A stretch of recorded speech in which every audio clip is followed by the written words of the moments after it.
Yeah, man, I've thought about it a lot, you know, building up to this conversation, and yeah, just the path of fatherhood is one that is so well charted, yet completely uncharted for the one that's walking it, you know.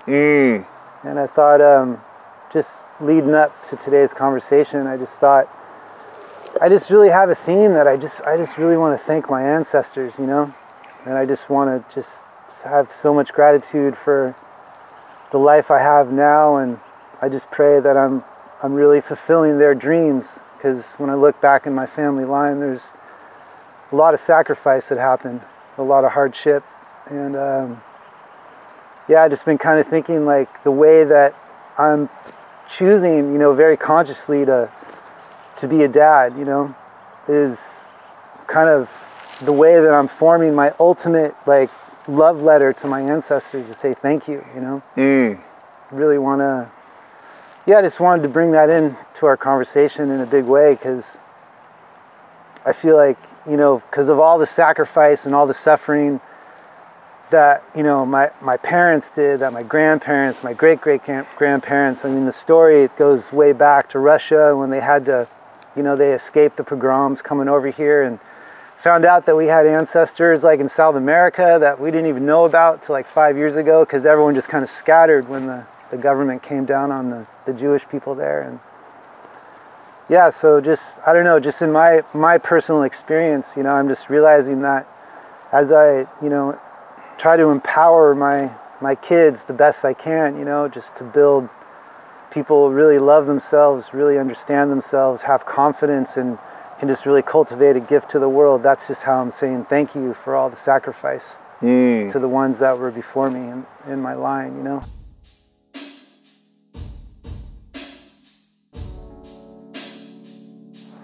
Hello everyone. Hey, this is another segment of Talk to Me Dad, where I have the pleasure of having a dear beloved here who I got great love and respect for over the years of building our relationship, and also to witness him going through moments where that was a challenge for him to even inside of himself of having a beloved, and in the process of that manifesting in his life because of his desire was so strong, and now to be blessed with two beautiful children by the name of Rusty and Sunny. But the gift is to see the transformation, and so much so that it actually brought me to the spirit of asking him would he be open to doing a Talk to Me Dad. And so this beautiful soul is by the name of Mike Wofchuck, and I'd love to introduce him to you all and just say, hey, thanks for being a part of Talk to Me Dad. Right on, Baba. Good to be here, man. Hey, I'm glad to have you. And what's been staring in my pot about you, and when I brought this up to you a while ago, you really brought up some curiosity for me.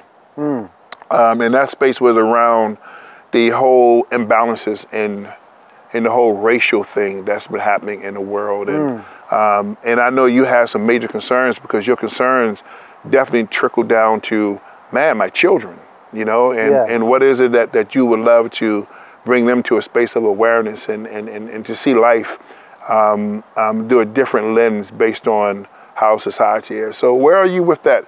So I'm just coming back to saying, talk to me, Dad, now that you are a dad. Yes, sir. It's a big topic. And I first have to just say that, yeah, with I think just as a white person, I think it's really coming to grips and to terms with what white identity is in a colonial system. Realizing the amount of suffering that people of color have gone through in this colonial system, and what got the United States to be what it is at this point, you know. And just reaching out to a lot of the greats, you know, about that, and studying that, and then trying to, you know, work that inner framework in myself. And it's hard to articulate, you know, exactly what I'm trying to pass on to my kids, you know. But I think right now I'm just really trying to figure it out within myself, you know. And And I feel like empathy and compassion are like muscles that only get built when you flex them. You know, I think it's innate in everybody, of course, but I think in general, if everyone in the world was just a little bit more empathetic and a little bit more compassionate about everybody else, you know, there would be an inertia that I think would really help solve a lot of the problems that we have with poverty and inequality and injustice. And so I think like the first step for me is really just cultivating more empathy within myself and just letting what I see and what I feel really ring true in my humanity, you know? And then it starts to become a thing of like, wow, like it's really hard to live without acknowledging the racial divides and problems and inequality that happens in the United States. And once again, at some point, like we're all having this human experience together and we're all feeling beings and we all got like our traumas and our triumphs and we all got like, it was a hard day, I'm tired, you know, whatever. I mean, everyone's dealing with their thing too, you know? So it's a big thing to kind of shift through, you know? As like someone told me a few times, like it's going to be messy, and you got to leave space for it. Like there's not really like a right or wrong way, you know. But I think empathy calls you out, compassion calls you out, and then like if you want to be fulfilling, like I think like we almost have this like job to engulf ourselves in our humanity, you know. Like that's a fulfilled life to me, you know? How much love did I give away? How much like...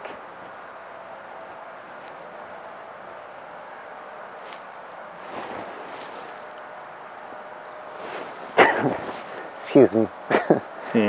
But it's like, yeah, I don't know. I feel that's like, there's so much trauma, it doesn't even get into the conversation, and people on their separate sides of the fence going, you know, you don't see me, and how are you going to understand? And they have every right to say that, you know. I mean, that's the thing, it's like everybody has the right to feel the way they do. But at some point, like, you know, when do we drop the fences? And like when?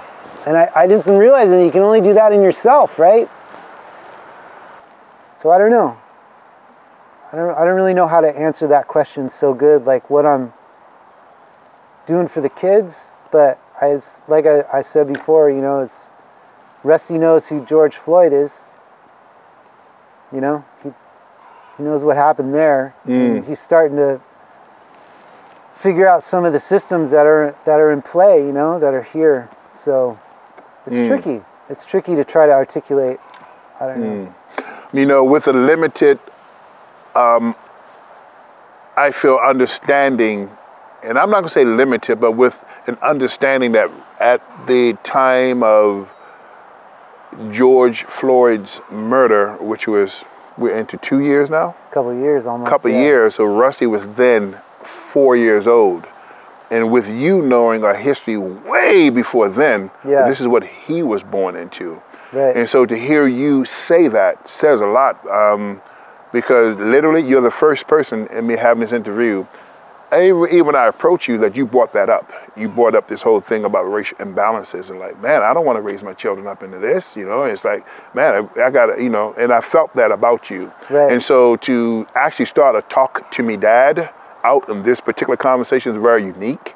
And at the same time, I consider it very honorable in the sense that your comfort of being able to identify and to recognize, as I would say, the global minority and the global majority struggles in this world and how we have allowed ourselves to be in this world, and and also the goals that we're reaching towards to better humankind. Yeah. You know, so I truly give thanks for your space and energetics around that. And I know that you definitely spoke very strong, as I shared a little while ago in regards to me watching this film in terms of the lineages of different cultures that have come here, from the Italians, from the Russians, from the Germans, and how even amongst that those particular cultures, in order to be here in America, and I think of the film years ago, Gangs of New York, they had to also integrate and drop down their image of who they truly were to fit in order to survive. And of course, when it came down to Asians and when it came down to Africans who were enslaved, we could not blend in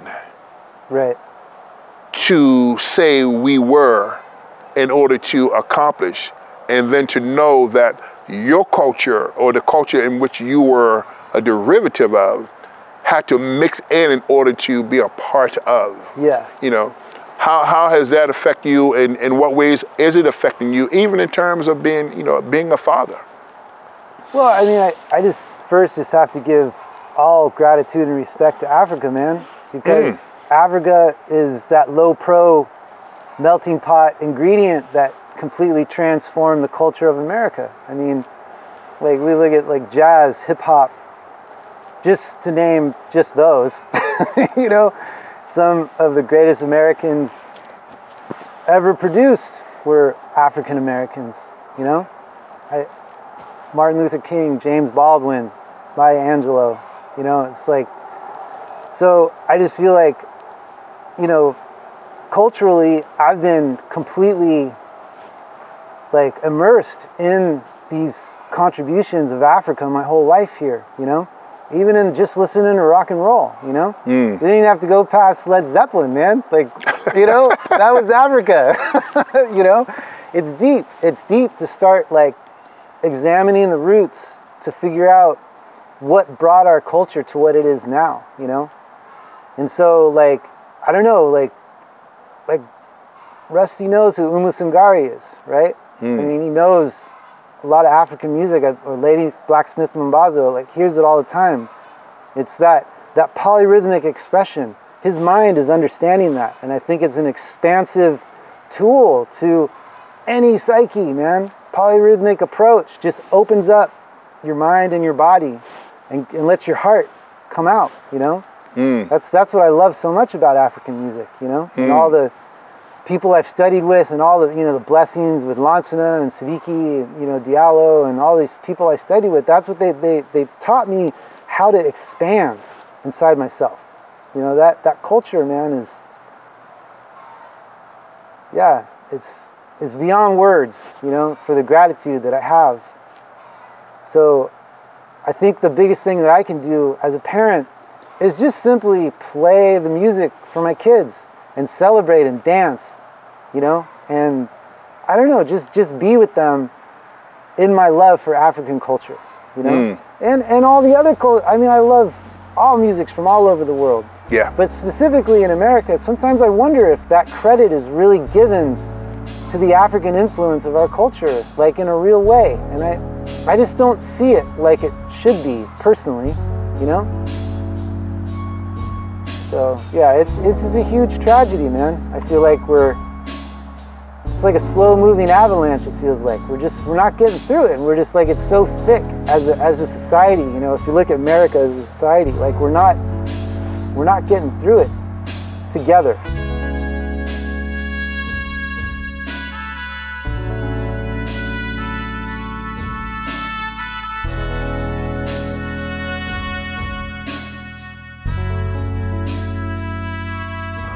Wow, I feel that both your boys will be in an honorable place of knowing what it is that you know, what it is that you are exposing them to. And not just because my lineage is of African descent, but the comfort that you have in the studies that you've done to come to that realization for yourself and how important that is. You know, what was triggered in you in becoming a father? I think initially, what comes up right away is that initially I realized I had no idea what to do. Like, there was something like I knew that I should know what to do, you know? Like, what, and I remember talking to our friend Jock about that. I was like, man, I just don't know what to do. And the thing, this is, you know, back just saying thank you to the ancestors, the thing he said was like, well, you come from a lineage of fathers.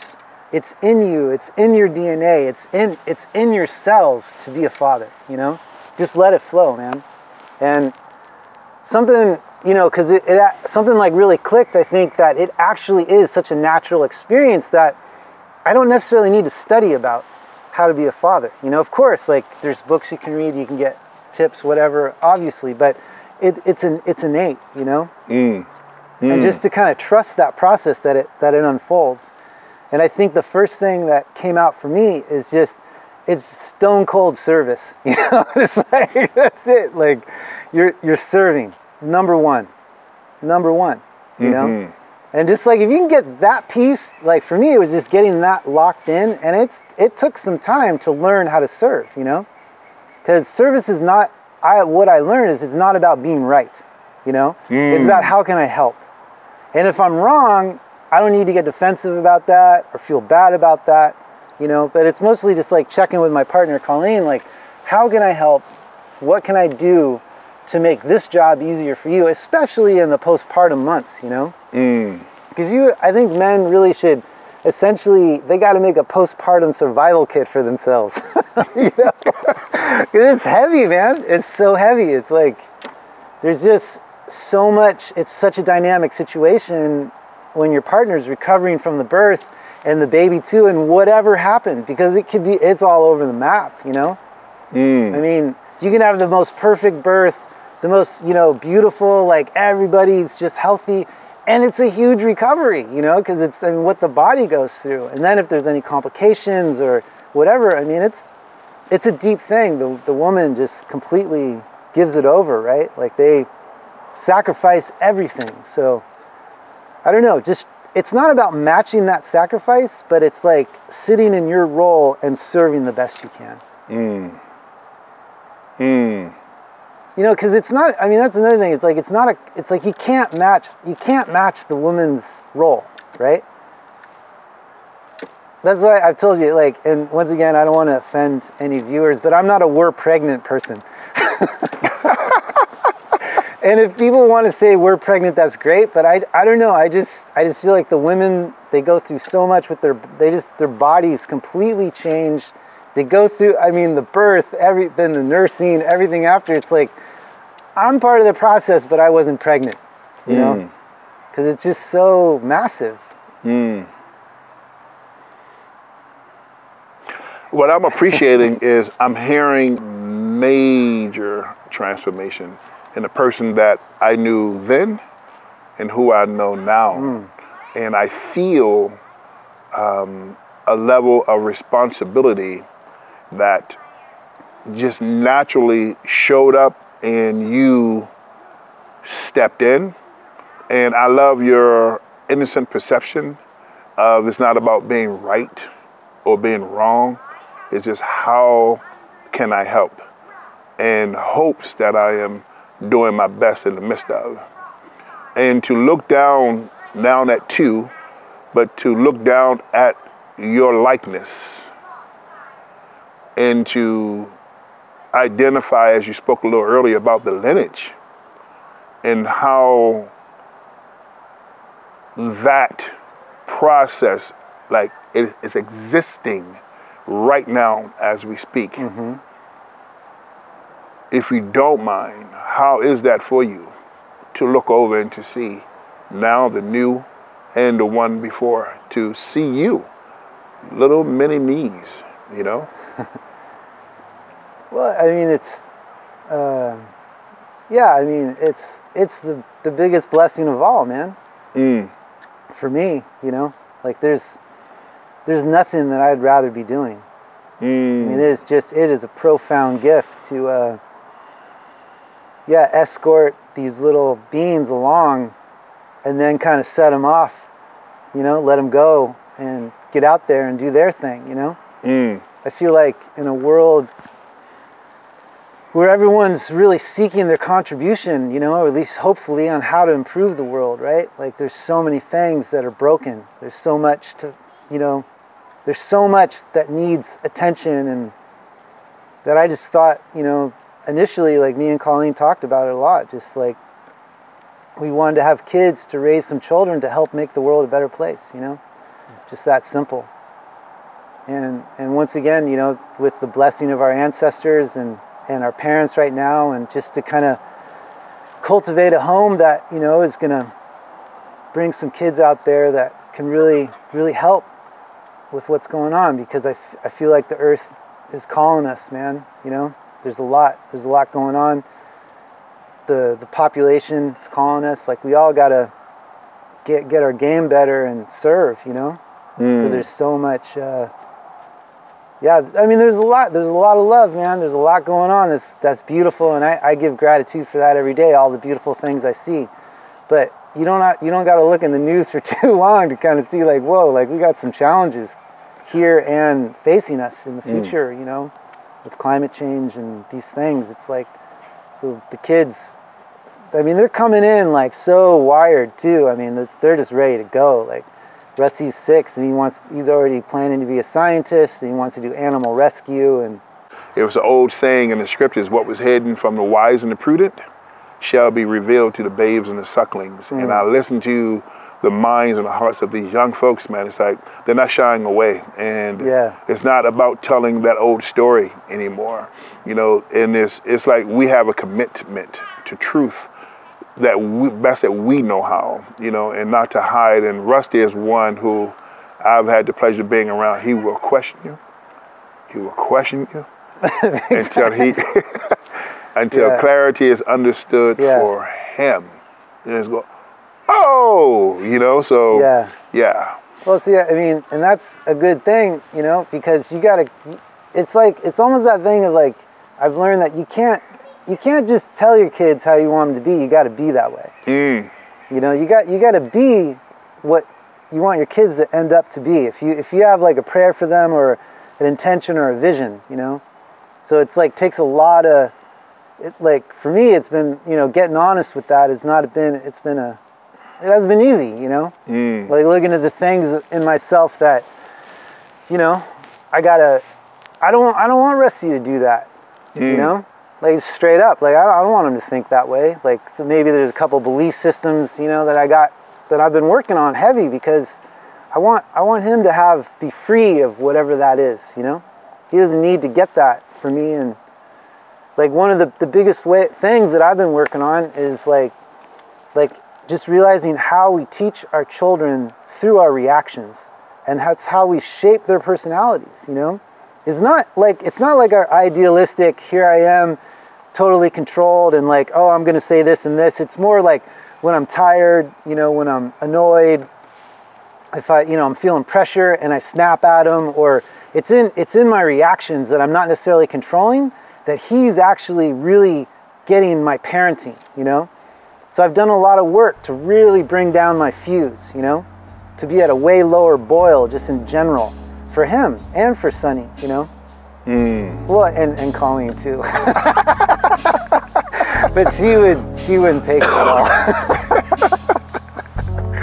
But you know, I mean, it's just something I thought about a lot, especially since COVID, you know, because all of a sudden I wasn't as busy. I kind of realized how high strung I was, you know.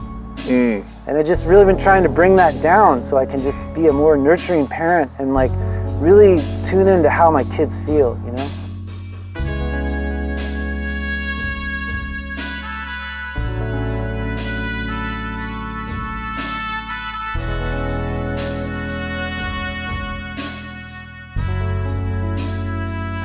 So with this gift of having this farm, both you and your beloved have created here, in what ways of having this farm has affected you as being a father? What lessons would you say have come from this? Right. Well, I would say, you know, just a little backstory for folks, you know, who may not know, like we were up in Paradise, you know, and the campfire hit, and we lost our place up there and most of my business. And, you know, it was, I think, just a couple months after the fire where we didn't know what we were going to do. Housing market's going crazy. We were able to land this place. You know, a friend of ours, this guy Rocky, had a friend, Stan, who was selling it.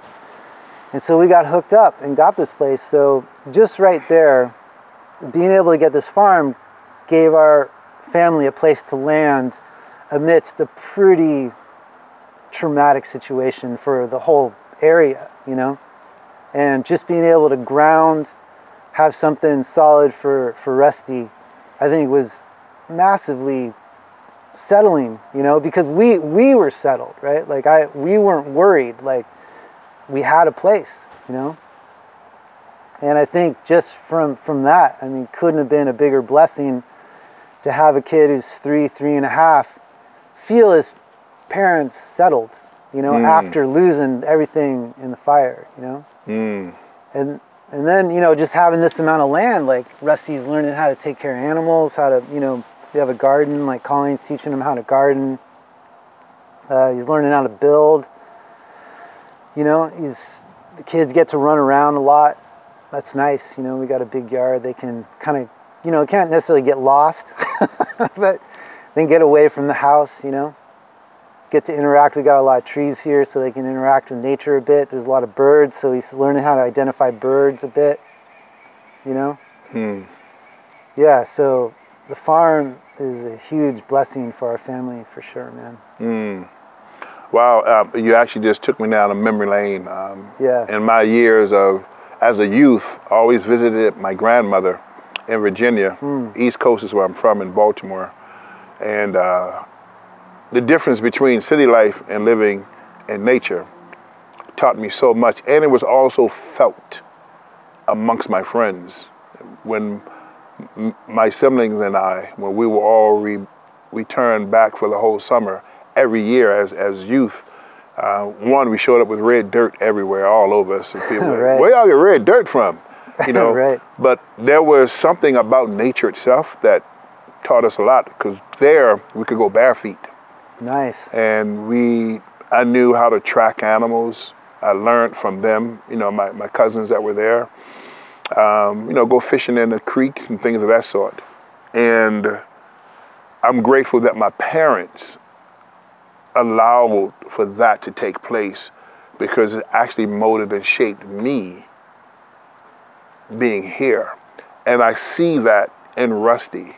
I see how much having this piece of land, and also you as a beekeeper, you know, some of the lessons that I learned from you, and your caring for these bees, and how you would talk about how they would, you know, bottom line, there was a value that you opened up even more, even though I had the knowledge, but you know, a beekeeper, and you would say, without the bees, we don't have no food, man.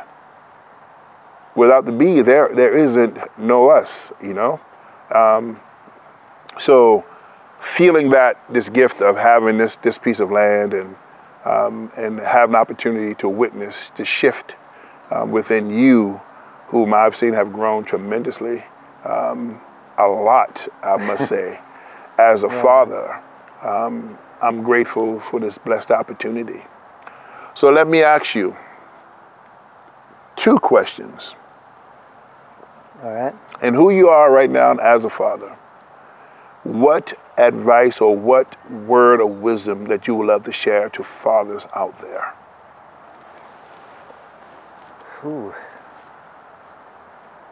Because in your whole conversation, you've shared quite a bit. Well, it wasn't from the place of advice, though. That's dangerous, you know, because it's hard to know what someone else is going through, man.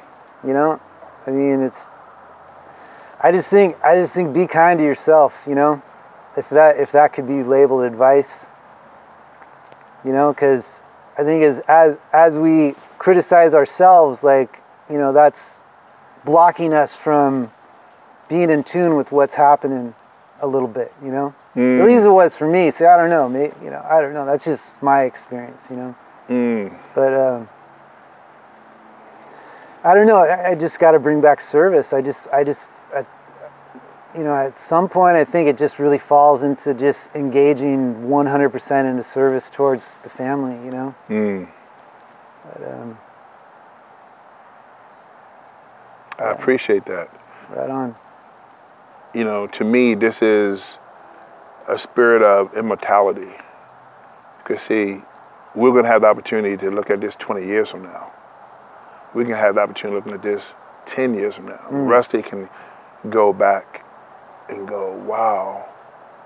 So to your future self and to your future sons, what is it you would like to share with them? Oh, man. My future self and my future sons. Wow. And your beloved.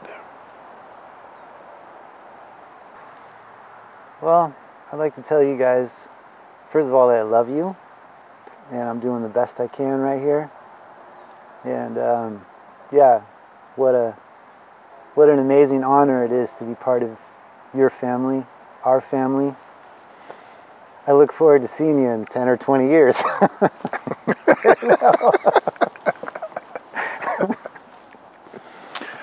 Yeah, it's a little different when you're talking to your future self. Yeah, I'm just trying to get through the day, man.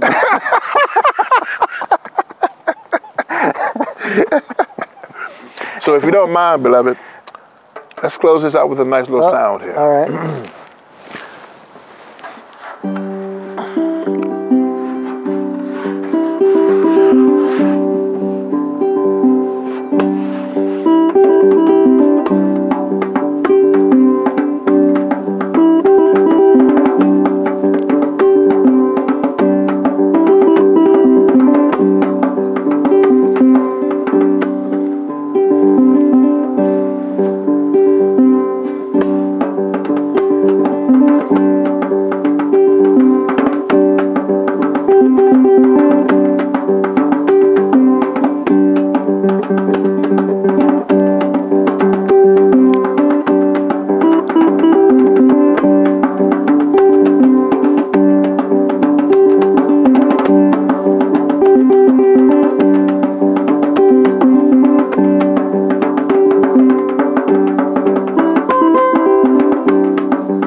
So I'd like to thank you, Mike, for this blessed opportunity and sharing this segment of Talk to Me, Dad. We are so grateful for this blessed opportunity to be with such a beautiful soul as well as being on this beautiful piece of land. So it is in love, and so it shall always be. We like to say in gratitude. Thank you, Baba. Yeah, man.